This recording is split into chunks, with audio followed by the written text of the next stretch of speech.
if you could give your younger self some advice, what would it be? I know we talked about a lot of different things we would, were lessons learned along the way. Is there anything that comes to mind as far as your younger self Yeah. going into this next one? What piece of advice would you want to share? I think it sounds so scripted, but like start investing in real estate earlier, figure out what you like in a side gig earlier. Be willing to bet on yourself. Yeah. I think about, like I've said, the value of time and the value of your money. And I think for a long time, I wanted to eliminate all of our debt, which was a lot of student loans because I put myself through school. My husband put himself through school.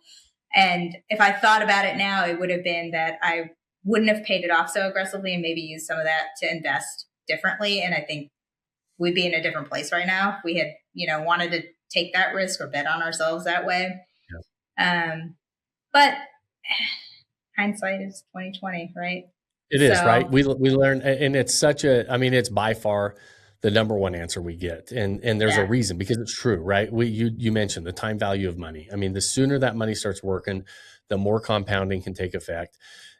All of these types of investments, yeah, it's okay to bet on yourself a little bit.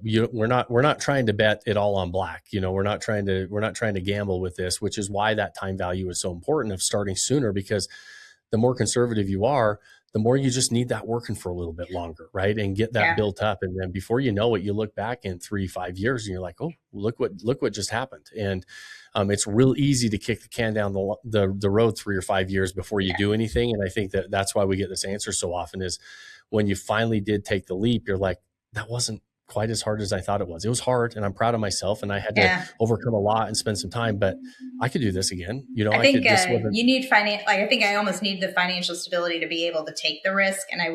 I wish I was a different person in that way, that I was more willing to take risks, or I had somebody that encouraged me to take Yeah. that risk and, say, how much can you invest? Like set it aside, don't do XYZ, pay off your debt right away.